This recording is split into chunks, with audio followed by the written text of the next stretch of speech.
고난주간 새벽 기도를 통해서 우리가 다시 한번 예수님의 십자가와 그 은혜, 그로 인해 주어진 놀라운 하나님의 역사를 함께 나누기를 원합니다. 오늘 말씀은 십자가 하면 결코 빼뜨릴 수 없는 겟세마네 동산의 기도입니다.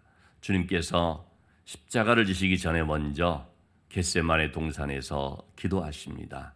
물론 주님은 항상 습관을 따라 겟세마네 동산에서 기도하는 시간들을 갖곤 했지만, 그러나 십자가를 앞두고 갖는 그 기도는 특별했을 것입니다. 그래서 누가복음에서는 겟세마네 동산에서 기도하시는 예수님의 모습을 표현하는데, 땀이 땅에 떨어지는 핏방울 같이 되었다 말하고 있습니다. 얼마나 힘써 기도했는지, 땀 흘리면서 기도했는데 그 땀이 핏방울 되는, 사람이 너무나 어떤 심혈을 기울일 때는 모세혈관이 터지면서 이 땀이, 그 땀 속에 피가 맺혀지는 일들이 의학적으로 그렇게 있다고 합니다.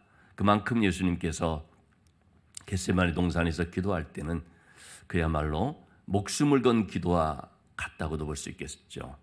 자, 오늘 예수님께서 겟세마네 동산에서 기도하는 모습을 살펴보겠는데, 예수님은 제자들 중에서 특별히 3명의 제자를 택해 같이 기도하도록 데리고 갔습니다. 그런데 그 3명, 베드로와 야고보와 요한, 이 3명 중에 2명은, 야고보와 요한은 바로 얼마 전까지 어떤 일이 있었느냐면요, 예수님께서 예루살렘으로 올라오는 이 과정 속에서 있었던 것인데, 마태복음 같은 경우는 야고보와 요한의 어머니라고 표현을 했고, 마가복음 10장 37절 38절에서는 야고보와 요한이 직접 와서 이렇게 표현하고 있는데, 어쨌든 같은 내용입니다. 한마디로 말하면 주님의 영광에 이르게 되면 하나는, 우리 중에 하나는 주의 우편에, 또 한 사람은 좌편에 앉게 하옵소서. 다른 성경에서는 하나는 좌편에, 하나는 우편에 앉게 하옵소서 그렇게 되어 있는데요, 같은 말이죠. 예수님께서 이제 영광의 보좌에 앉게 되면 야고보, 요한 둘 중에 한 사람은 주님의 좌편에, 또 한 사람은 우편에, 양쪽의 자리에 각각 앉게 해주십시오 하는 말이죠. 주님께서 그 말을 듣고 너희는 너희가 구하는 것을 알지 못하는도다 했지요. 여러분, 이 2명의 제자 야고보와 요한이 구하는 것이 뭐였습니까? 높아지고 출세하고 유명해지고 아주 큰 자리에 앉는 그런 거 아닙니까? 그들은 주님이 예루살렘에 가게 되면 이 영광에 오르게 될 때 그런 자리에 오르는 줄을 생각을 한 것입니다. 그래서 주님은 그들에게 너희가 내가 마시는 잔을 마실 수 있겠느냐, 이 잔이라고 하는 표현을 썼습니다. 그 말을 들을 때 야고보와 요한은 네, 마실 수 있습니다라고 했는데, 그들이 생각하는 잔은 뭐였겠습니까? 당연히 영광의 잔이라고 생각을 했겠죠. 높아지는 잔이라고 생각을 했겠죠. 근데 예수님께서 말씀하시는 잔은 그런 잔이 아니었습니다. 그런데 여러분, 오늘날도 우리가 주님께 나와서 간절하게 구하는데 그 구하는 잔이 영광의 잔인 경우들이 얼마나 많습니까? 정말 열심히 기도하는데 그 기도하는 제목이 출세하고 높아지고 세상 가운데서 영광을 얻는, 또는 자신의 참 그런 욕심을, 만족을 추구하는 그런 경우들이 많이 있지 않습니까? 물론 우리가 하나님 앞에서 모든 것을 기도할 수 있습니다. 하나님께서는 어떤 거 하라 말라 하는 것보다 너희가 무엇이든지 원하는 것을 구하라 그리하면 주시리라라는 말씀은 하셨거든요. 그리고 우리가 하나님 앞에 이런 물질의 복이라든지 건강의 복이라든지 세상에서 우리가 잘 되는 그런 복을 구한다는 것이 잘못된 것은 아닙니다. 또 하나님께서 필요하시면 또 풍성하게 채워주시기도 하십니다. 하나님은 우리에게 복이 필요하다는 것들을 아십니다. 자, 그런데 문제는 뭡니까? 우리가 그것을 구하되 정욕으로 쓰려고 구하거나, 혹은 그것을 구해서 받기는 했지만 우리의 신앙의 그릇이 그것을 감당할 수 없는 상황이 될 때에 그 복은 우리에게 복이 아니라 무엇입니까? 화가 될 수 있다는 것입니다. 그래서 어떤 분들은 그런 표현을 쓰기도 합니다. 당신이 구하는 기도의 제목들이 복인가 독인가 이렇게까지도 얘기를 합니다. 우리에게 복이 될 줄 알았는데 그것이 복이 아니라 독이 되는 경우들이 있다는 거죠. 제가 가끔씩 말씀을 드리지만 참 열심히 공부를 해서 또 열심히 기도하는 가운데 준비해서 좋은 대학에 들어갔습니다. 원하는 그걸 얻었습니다. 하나님께서 또 주셨습니다. 복인 줄 알았습니다. 그런데 좋은 대학을 들어가서 또는 그렇게 원했던 직장에 들어가서 그다음부터 신앙이 소홀해지거나 또는 심지어는 신앙과 담을 쌓는 일이 벌어지거나 또는 그 자리에 들어갔기 때문에 그냥 너무 사람이 좀 이제는 됐다 생각을 해서 그런지 원하는 걸 얻었으니까 그러니까 열심히 더 식어지고 하는 그런 일들이 벌어지게 되었을 때 그게 과연 복이겠습니까? 독이겠습니까? 그건 복이 아니라 화가 될 수가 있는 거죠. 얻었지만 그 얻은 것으로 인하여서 오히려 신앙적으로 약해져 버리고 하나님과의 관계가 느슨해져 버리고 하나님을 찾는 것이 희미해져 버린다면 그것은 결국 복이라고 할 수가 없죠. 우리가 하나님 앞에 무엇이든지 구하고 또 하나님은 주실 수 있지만 더 중요한 것은 우리가 그것을 감당할 수 있는 믿음의 그릇이 돼야 한다고 하는 거죠. 그래서 우리가 은혜를 입었을 땐 더 하나님 앞에 열심히 해야 되고 물론 우리가 원했던 것을 얻지 못했을 때도 낙심하지 않고 또 계속해서 하나님의 얼굴을 구하고 어제도 말씀을 드렸지만 우리가 하나님께 참 죄사함의 은혜를 입어서 하나님과 화평한 관계가 되어졌는데 이 화평의 삶을 누리기 위해서는 어떻게 해야 되느냐? 주의 얼굴을 구해야 된다는 거죠. 고난 주간에 우리가 주의 얼굴을 구하는데 물론 십자가에 그 못 박히신 주님을 우리가 생각하지만 얼마나 아프셨을까라는 그런 어떤 감상적인 생각이 아니라 사망 권세를 이기고 죽음에서 부활하신 예수 그리스도의 그 능력을 바라보면서 바로 그 얼굴을 구하는 것이고 우리를 향하신 하나님의 그 놀라운 사랑을 기억하면서 그래서 하나님의 말씀을 우리가 붙잡으면서 하나님께서 우리를 향하여 가지신 그런 아주 깊은 사랑을 우리가 깨닫는 그 의미에서의 얼굴을 구하는 것이라는 말씀을 좀 드렸습니다. 자, 이렇게 우리는 과연 내가 구하는 이 기도의 제목, 내가 하나님 앞에서 참 간절히 사모하는 것들이 어떤 잔인가 하는 것을 좀 살펴볼 필요가 있습니다. 자, 우리 주님께서는 오늘 말씀을 통해서 우리에게 이런 부분들을 이제 가르쳐 주시고 또 본을 보여 주십니다. 한마디로 말하면 우리는 주님이 원하시는 그것을 구할 수 있어야 된다라고 하는 것입니다. 우리 주님께서도 아버지의 원하는 것을 구하고 그렇게 되기를 원합니다 하고 말하지 않습니까? 자, 예수님께서 겟세마네 동산에서 기도하시는데 예수님의 기도는 한마디로 아버지여 이 잔을 내게서 옮기시옵소서 그러나 나의 원대로 마시옵고 아버지의 원대로 하옵소서 하는 기도입니다. 예수님의 원하는 것 있습니다. 왜냐하면 예수님이 육신을 가지신 분으로서 그 육신적인 어떤 원함이 있을 수가 있죠. 여러분 우리가 이 육신적인 원함이라는 것이 뭡니까? 좀 더 편하고 싶고 좀 더 쉬고 싶고 좀 더 육신의 것 즐기고 싶고 어떤 육신적인 이런 성향이라는 것이 우리 모두에게 다 있지요. 그러나 내가 원하는 그것을 따라 살아가는 것이 아니라 아버지의 원하는 것을 찾고 그 아버지의 원하는 것을 따르기를 원한다는 말씀입니다. 그러나라고 하는 말이 참 중요하죠. 이런 소원이 있지만 그러나 아버지의 원대로 하기를 원합니다. 이 잔을 내게서 옮기시옵소서라고 말할 때 예수님 말씀하신 이 잔이 뭐겠습니까? 그것은 십자가의 잔을 말합니다. 고난의 잔을 말합니다. 높아지는 잔이 아니라 낮아지고 섬기는 잔을 말합니다. 한마디로 말하면 죽음의 잔인 것입니다. 야고보와 요한 두 제자가 구하였던 영광의 잔이 아니고 예수님은 그것이 무슨 잔이라는 걸 잘 알지 않습니까? 고난의 잔이며 죽음의 잔이라는 것을 너무나 잘 아는 것입니다. 그러니까 인간적으로 생각할 때는 피하고 싶은 면이 있지요. 자, 오늘 말씀에 보면 34절 말씀에 내 마음이 심히 고민하여 죽게 되었으니 너희는 여기 머물러 깨어 있으라 말씀을 하십니다. 내 마음이 심히 고민하여 죽게 되었으니, 여러분 이 말씀을 우리가 지나치게 인간적으로 해석할 필요는 없습니다. 아, 예수님도 고민하여 죽게 되었구나. 예수님이 이 말씀을 하시는 이유를 우리가 잘 살펴볼 필요가 있습니다. 이 말씀의 의미가 뭐겠습니까? 그만큼 예수님께서는 이 지금 감당하고자 하는 고난의 잔, 다시 말하면 십자가의 고난과 죽음이라는 것이 어떤 것이라는 것을 잘 알고 있다는 것입니다. 여러분, 철부지라고 해야 할까요? 아직 경험이 부족하고 어린 사람들은 인생의 쓴맛을 보지 못했기 때문에 쉽게 말할 수가 있습니다. 죽는 거? 아, 그까짓 거 간단하지 뭐. 죽을 수 있지. 이렇게 쉽게 나올 수가 있습니다.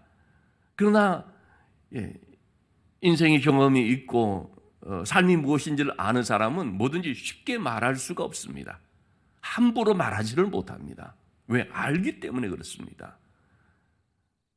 뭐 어떤 경험을 한다고 합시다. 그것을 겪어본 사람은 거기에 대해서 참 조심스럽게 말하고 또 힘들게 말할 수가 있습니다. 근데 겪어보지 않은 사람은 아, 그거 별거 아니잖아, 이렇게 말할 수가 있는 거죠.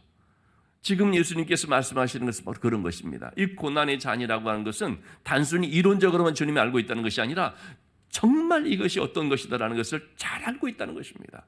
그러니 심히 고민하여 죽게 되었다는 표현을 쓰는 것인데, 예수님께서 이것은 결코 십자가를 두려워하는 것이 아닙니다. 십자가의 그 무게가 어떻다는 것을 잘 알고서 하시는 말씀이라는 겁니다. 예수님이 십자가에 달리시게 되면 그 고통이 어떤 것인가, 온 몸이 찢어지고 온 몸의 뼈마디가 다 부스러지고,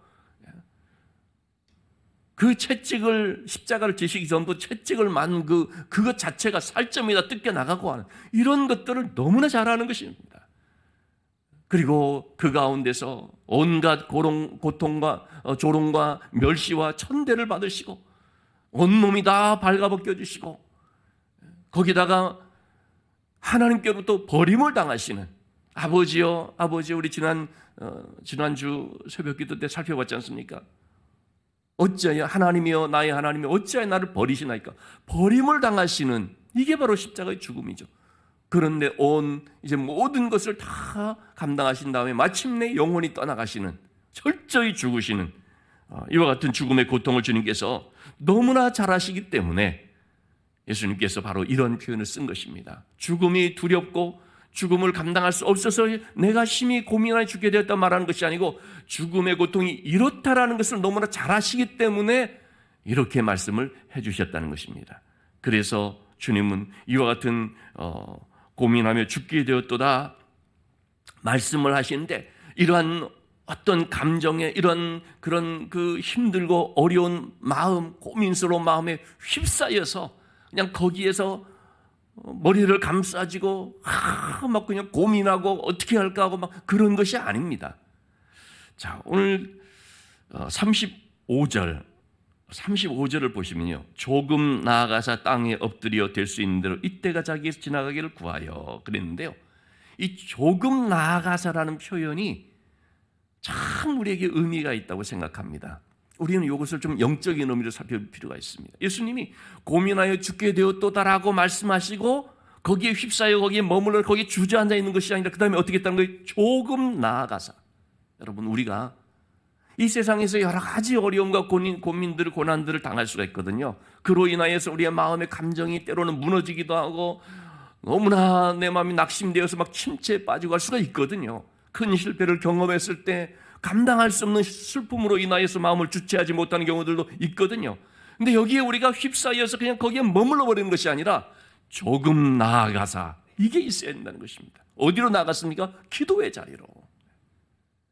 조그만 한 발자국만 뛰면 우리가 기도의 자리로 나갈 수가 있는 것입니다. 그렇게 해야 된다는 것입니다. 조금 나아가사. 이러한 많은 고민들을 가지고 있지만, 이러한 문제를 직면하고 있지만, 때로는 두려움도 우리에게 있을 수 있지만 우리의 마음속에 그 깊은 어둠이 있다고 할지라도 조금 나아가서 기도의 자리에 엎드리면 거기서 역사는 시작되는 것입니다. 조금 나아가서 기도하는 가운데 하나님의 도우시는, 겟세마네 동산에서 기도하는데 주의 천사가 주님을 붙드시고 도우시는 것을 우리가 말씀을 통해서 살펴볼 수도 있지요. 반드시 우리가 기도의 자리로 나가기만 하면, 한 걸음만 뛰어서 기도의 자리로 엎드리기만 하면 반드시 하나님이 도와주십니다. 반드시 하나님께서 그 가운데 동행하여 주십니다. 주님께서 기도의 자리로 나간 이것을 우리가 잘 본받아야 되는 거죠. 자, 기도의 자리로 나가서 주님이 기도하시는데 뭐라고 기도하십니까? 36절 말씀 이르시되 아빠 아버지여, 아빠 아버지여. 우리가 누구를 찾아야 되느냐? 아빠 아버지요. 나의 아버지인데 그냥 아버지가 아니고 다정한 아주 친밀한 아빠. 이걸 아바라고도 번역을 했었지만 지금은 이제 아빠라고 번역을 하는데, 아바 아버지. 이 아바 아버지라는 것이 우리가 똑같은 이 아빠 아버지라는 그런 뉘앙스단 말이죠. 우리가 하나님을 찾는데 아빠, 그 아빠라고 하는 어감 속에 들어있는 것이 뭡니까? 너무나 나와 가까운 아주 엄한 아버지가 아니고, 아버지인데 참 이렇게 사이가 서먹한 그런 아버지가 아니고, 같이 장난도 칠 수 있고 다 받아주고 뭐 그냥 뭐 이렇게 아주 격이 없는 그런 아버지라는 거죠. 여러분, 우리 성도님들이 저를 좋아하시죠. 좋아하시지만 어려워합니다. 어려워하거든요. 같이 식사할 때 앞에도 안 앉으려고 하고 어려워하죠. 이러는 것이 이제 아무리 뭐 허물없이 격이 없이 이렇게 한다 할지라도 그게 안 되죠. 관계성이라는 것이 그렇게 될 수가 없거든요. 그런데 우리 아이들은 그게 아닌 거죠. 그냥 막 시킵니다. 아빠 이거 가져오라고. 어떤 일 큰 소리 치면서. 왜 그렇습니까? 관계가 아빠와 자녀입니다. 아빠와 자녀. 옛날 아버지라는 그런 어감이 아니고 정말 아빠와 자녀입니다. 하나님께서 우리에게 바로 그런 아버지라는 것을 말씀해 주고 있습니다. 여러분, 우리가 기도할 때 바로 그런 아버지를, 아빠 아버지를 생각하는 것입니다. 너무나 나와 친숙하고 너무나 가까운, 그냥 무섭고 두렵고 떨리는 그런 아버지보다도 참으로 나의 모든 마음을 아시고 나의 형편을 이해해 주시고 그리고 도와주시는, 또 어떤 경우에는 내가 좀 이렇게 그냥 막 요구할 수도 있는 그런 아빠 아버지. 주님은 기도하는데 아빠 아버지요. 아버지를 찾는데 아빠 아버지입니다. 그래서 그 하나님 앞에 기도하기를 나의 원대로 마시옵고 아버지의 원대로 하옵소서. 이 말을 한마디로 말해서 하나님의 뜻에 순종하기를 원하는 기도입니다. 우리가 기도하는데 바로 이러한 주님의 순종을 배워야 하는 거죠. 하나님의 뜻이 무엇인지를 묻고 그 하나님의 뜻을 깨닫게 되었을 때, 그럴 때 그것을 순종하기를 원합니다. 여러분, 하나님의 뜻을 안다는 것과 순종한다는 것은 같은 의미가 아닙니다. 하나님의 뜻을 알기만 하면 내가 순종하겠다라고 생각을 할지 모르지만 그렇지 않은 경우들을 많이 보지 않습니까? 대표적으로 요나 같은 경우에 하나님께서 니느웨에 가서 말씀을 전하라 했는데 하나님의 뜻이 분명하거든요. 알기 때문에 순종한 것이 아니라 알기 때문에 도망갔습니다. 알기 때문에 그 뜻을 따를 수가 없다고 한 것입니다. 그래서 안다는 것과 순종은 다른 차원입니다. 요즘 사도행전 10장에서 베드로에 대한 말씀을 내가 좀 봤었는데, 베드로에게 환상이 내려와서 하나님이 깨끗하게 하신 것을 네가 먹어도 된다 얘기할 때만 해도 베드로가 그 의미를 깨닫지를 못했습니다. 그래서 주여, 나는 그럴 수 없습니다. 3번씩이나 거절하죠. 그런데 고넬료가 보낸 사람들이 왔을 때 성령께서 깨닫게 해주셨죠. 따라가라, 같이 가라, 내가 그들을 보내었다. 그때 비로소 베드로가 이것이 바로 그 환상의 의미였구나, 이방인들을 영접하라는 의미로구나 알았을 때 베드로가 어떻게 했습니까? 순종합니다. 몰랐을 때는 못하겠습니다라고 했었는데 의미를 알게 되니까, 뜻을 알게 되니까 베드로가 순종합니다. 마찬가지입니다, 여러분. 우리도 하나님의 뜻을 구하면서 뜻을 알게 되었을 때 순종하는 것입니다. 그 기도를 하는 것입니다. 하나님, 제가 순종할 수 있게 해주십시오. 하나님의 그 뜻에 순종할 수 있게 해주십시오. 고난의 잔이지만 순종할 수 있게 해주십시오. 십자가의 그 길을 잘 감당할 수 있게 해주십시오. 내 뜻이 없어서 순종하는 것이 아닙니다. 어쩔 수 없이 강압적으로 따르는 것이 아닙니다. 내가 원하는 거 있지만 하나님이 원하는 것이 이것이라고 한다면 내가 그것을 따르겠다고 하는 것입니다.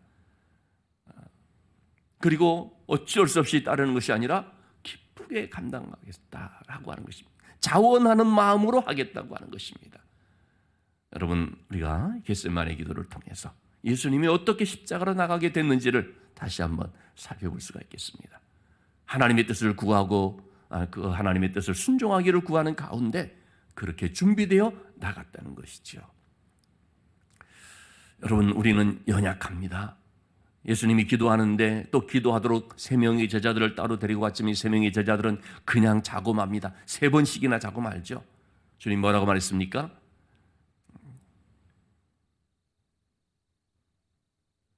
38절의 말씀에 보니까 시험에 들지 않게 깨어있어 기도하라. 마음에는 원이로도 육신이 약하도다. 우리가 약하거든요. 육신을 가지고 있으니까. 기도해야 될 때, 정작 기도해야 될 때에 자버리는 경우들이 많이 있지 않습니까? 이만큼 우리가 육신이 연약합니다. 그런 의미에서 우리는 늘 우리 자신들을 깨어있기를 힘써야 됩니다. 약하니까 기도하는 것입니다. 부족하니까 기도하는 것입니다. 이 한 주간도 깨어 기도함으로 하나님의 뜻을 잘 따르고 십자가의 길에 함께 동참할 수 있고, 그래서 하나님의 귀한 뜻을 이루어 나갈 수 있는 우리 모두가 될 수 있기를 주님의 이름으로 축원합니다.